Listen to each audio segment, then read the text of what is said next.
kind of need an editor to do that because they're all different formats. Right. So you want to import them all into a time where you can subtitles and old words or graphics. You can combine, which is nice, stills and video. You can even have those stills have some motion. You know, they call it the Ken Burns effect. Where the still, he started this with Civil War documentaries. They had stills, that's all they had, but they would pan the camera along the still and give it some life. There's all sorts of things, in other words, that you can do with video editors. Then once you get a movie that you like, of whatever length you like, you then encode it, because it all, to be on a DVD, it has to be in a very specific format. That is a DVD that can be played back not just by a computer, but by your DVD player. So, and you'll need, of course, and I think you have a DVD burner or a Blu-ray burner. In fact, these days you might want to go to Blu-ray, which is the high def format. Okay. So, Adobe Premiere Elements will be my So, by doing so, am I actually downgrading the quality of the video then by putting them on DVD versus just leave them in their original digital? In some cases, yes. So, the DVD, as opposed to Blu-ray, so those are two different things. DVD is enhanced, well, it's not HD, it's enhanced, it's 480p. So they're in its very specific format.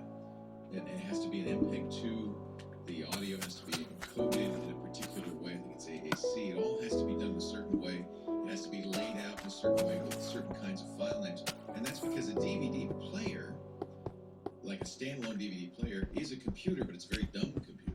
And it can't understand a whole variety of formats and understands kind of one thing. So you have to put it in a format that the DVD player will understand. Computers are much more flexible. A computer, you could take all those clips, in most cases just burn it to a data disk of some kind, like a hard drive or USB key or a DVD, and then stick it in a computer, and the computer just plays each clip visually just fine. It's getting in the DVD player, which is a dumber device that takes that.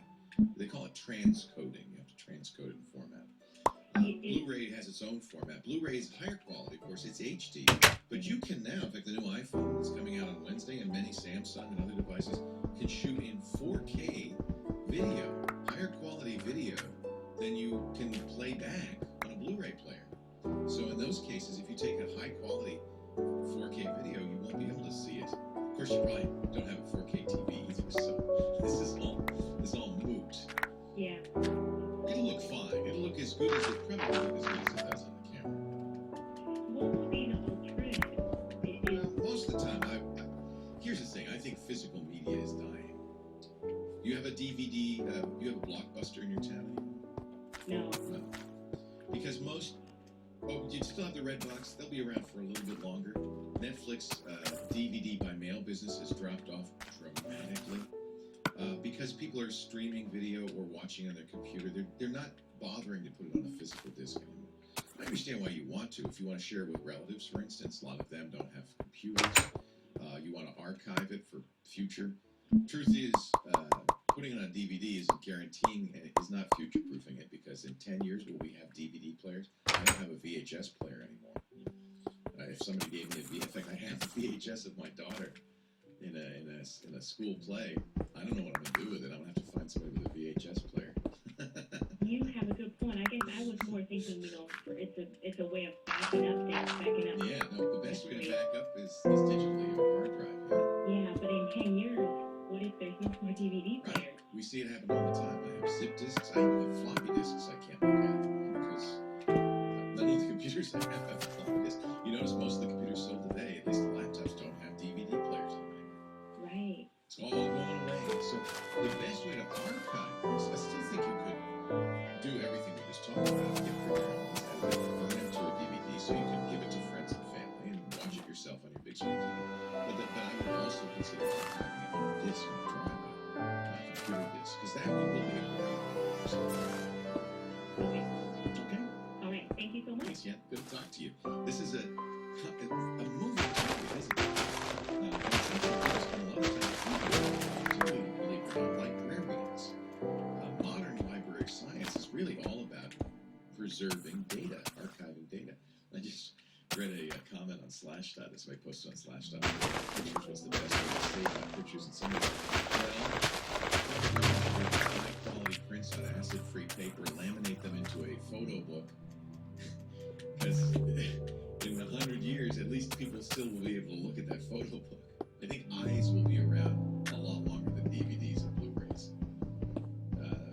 The technology changes so rapidly that storing it, you'd think, well, and it's true. I think that the DVD medium itself will probably survive 100 years. But who's going to be able to play it back? Only a very few antiquarians. I have Antiquarian. a DVD player, and I can. It's like I can play wax cylinders. I can play Edison wax cylinders. Look at this. It's better to put it on a hard drive. Better yet, archive it into the cloud. Google does a great job for free of archiving all your photos and videos. Google Photos, they will be preserved, on the Google cloud, presumably, until Google goes out of business, you're golden. And even if they do, one of the things Google's been very good about when they close down the service is they let you know ahead of time. They say, here's where you can download all your stuff and put it somewhere else. I put my stuff on Microsoft OneDrive, Google Photos, Flickr, SmugMug. I figured some of them last. Of course, when I'm nobody's going to. Let me mention now, is anybody really going to want to see our videos in the school time? 8888 is free at the website techguylabs.com. Our show today brought to you by ZipRecruiter. If you're the person in your company responsible for hiring, this is a weighty job, weighty on your shoulders, but also important to the company, right? The people you hire create the culture. The way your company will succeed and prosper in the future is by great hires. ZipRecruiter makes it so much easier.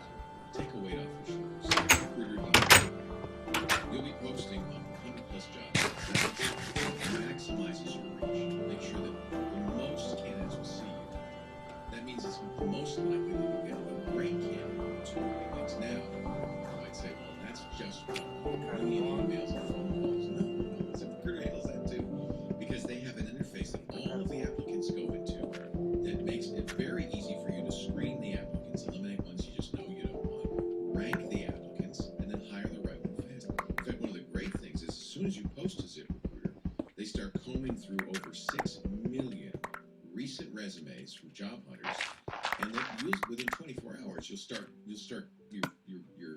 screen will start filling with great candidates. You post once, watch those candidates roll in. It's been used by over 400,000 businesses. We used it with great results.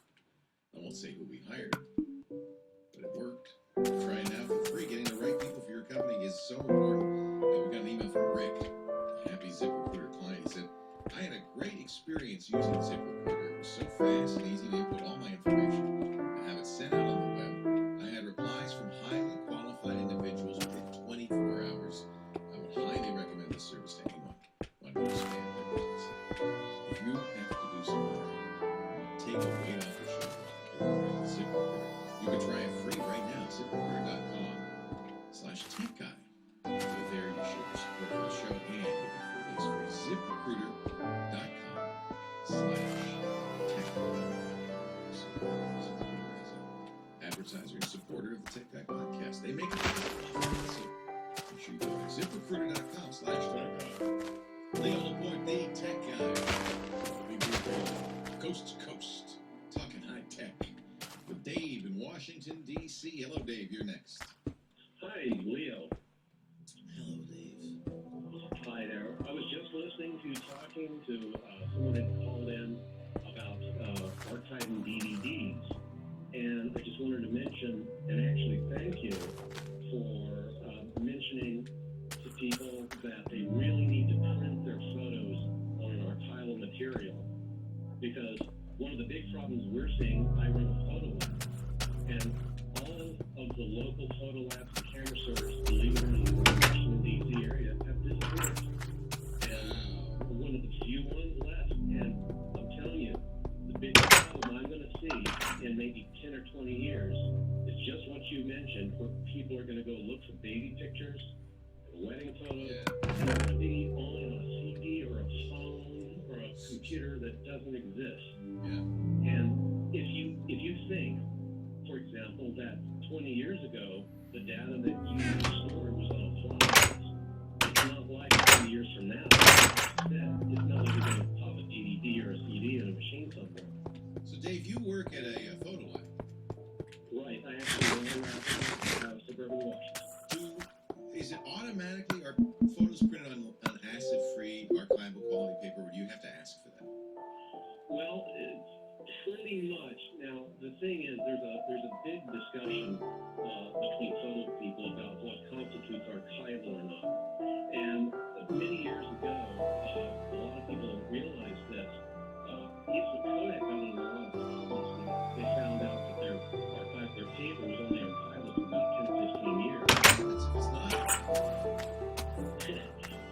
The color of the dyes are organic dyes, and they start to deteriorate with exposure to light. So we've all seen those faded pictures. Oh yeah, those orange things that you probably have from your elementary and junior high school pictures. That's representative. So is it possible to print these in a way that they're going to retain the color, the vibrancy of the original, or are they going to fade over time no matter what? Well, yes and no. About 20 years ago, they started paying attention to the archival life of these photo papers.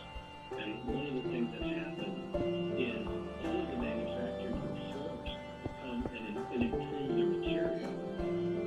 Fuji came up with something called crystal archive, which is supposed to be archival for about 50 to 80 years.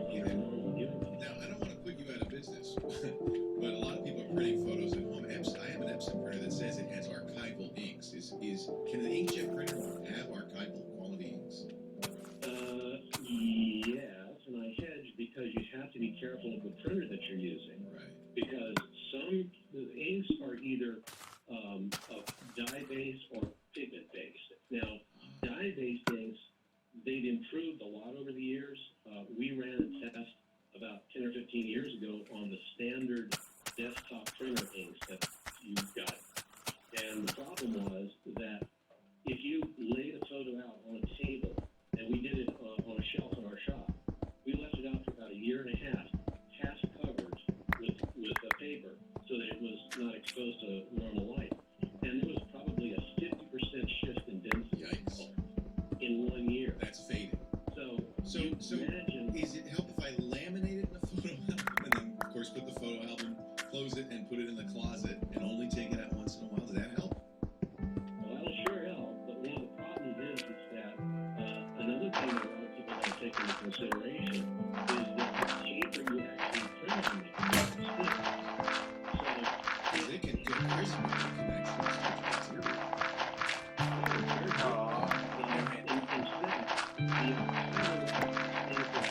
Son fotos que tienen más de 10 años y no les ha pasado.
They're somewhere where all the Blockbuster stores went. They're just they're in the closet somewhere. Hey, we have to run, but I think it's a good point. So you're saying pigment-based inks are going to last longer than dye-based inks? Yeah. Now, here's the only problem with inkjet printers is that a lot of times when you print with inkjet printers, if you don't print and on a fairly regular basis, Yeah. the heads clog up. Right. And you start getting these artifacts that look like, banding and You don't like stripes. that. Like Oh, that. I know. Yeah. And then you have to go ahead and clean the heads, and then you have to go ahead and make another print. And the bottom line is that if people, let's put it this way, nobody is going to print every photo that they take. No. But the cool thing to do is to take the stuff that's really important to you and print it out on real photographic paper. I agree. And then keep it in an album, and an album that does not use vinyl pages. And a lot of people don't realize that a lot of the inexpensive photo books that they get from albums are made with PVC. Well, PVC, when it's heated, like in an attic or in an air-conditioned house, emits chlorine gas, and chlorine gas destroys the bottom of the paper. Yeah, well, hey, I have to run. I do appreciate this, Dave. I really thank you for the inside information. My recommendation is, along with yours, it's a good idea to print them and print them properly. I wouldn't rely on any single way of storing them for a lot of reasons. If you have prints and the house prints down, you're going to lose your prints. So I think it's best to take the pictures you care about the most. Keep digital copies, not just locally, but on cloud-based servers. Print the pictures you want because that makes it easy to look at them. But no one system, even papyrus, is gonna be guaranteed. So it's good to store your stuff in several places in several different ways. That's our 321 backup. 8888 Ask Leo. That's the phone number. It's a good topic, isn't it? How do you preserve the stuff that you care the most about? And I think that while we've thought for a long time, a CD's gonna last forever, a DVD's gonna last forever. And that could be true. There's no point in arguing it. Because the real issue is, well, who's going to be able to play that back in 100 years? Who's going to have a computer running Windows that can play back DVDs? I like the cloud for that reason. I like digital storage. 8888 Ask Leo. Take a break for news at the top of the hour. Have lots more to come. You stay right. Yeah, I thank Dave for doing that. That's great. Yeah. Well, I think the bottom line is you care about those pictures a hell of a lot more than your kids or your grandkids or your great-grandkids. But a few of them, it would be nice. Wouldn't you I would love to have pictures of my great-grandparents, my great-great-grandparents. But you don't want all of them. A dozen pictures of each generation would be enough. And you want them to last, yeah. Pues yo tengo muchas fotos, tengo como I think you should print 600 them and keep fotos. them digital. But Que you don't need tengo to keep them desde necessarily. If you've got 3 digital copies, that's fine. 98 metidos en 3 álbumes. Right. Y Well, that's en the papel thing. además. I haven't printed pictures in ages. Lisa occasionally will make a book out of a trip or whatever. And it's kind of nice, but I don't ever look at it. I think your iPad is... I look back through this. One of the great things about having photos is every digital picture I've ever taken is there. And I was just the other day, I go through them all the time. I was looking for a picture.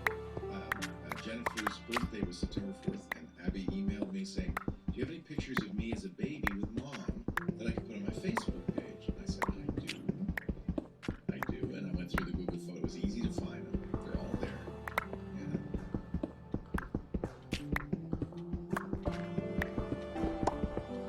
Right. And then you don't stop. It's actually fun. It's more fun than the old slideshow. You sort of like it, right? I know. No, that's why I love all this. We converted all the family slides. I'm so glad we did. So we had slides. But what do you? I don't want slides. I want. So my sister went to. No, the place that does it was a bunch of Rhode Island School of Design students. And it was a very good place. And we've since have gone out of business, so otherwise I'd recommend it. But they did a really good job. And these are still on Smug Mug. That's where I keep. I probably should consolidate these somehow. Oh, look at that. Who's that? Josh and his birdie. It's scary, isn't it? And there's Anna. There's Lisa and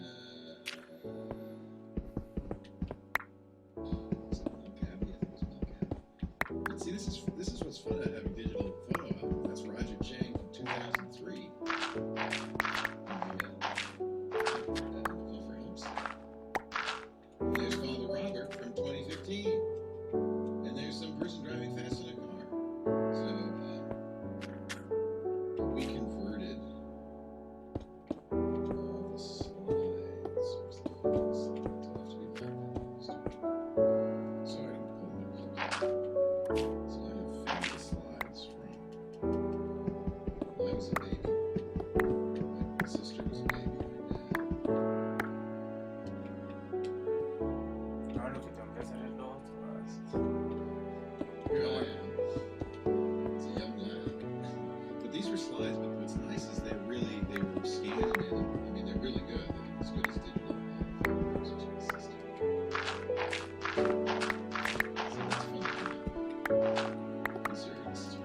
cinematic camera.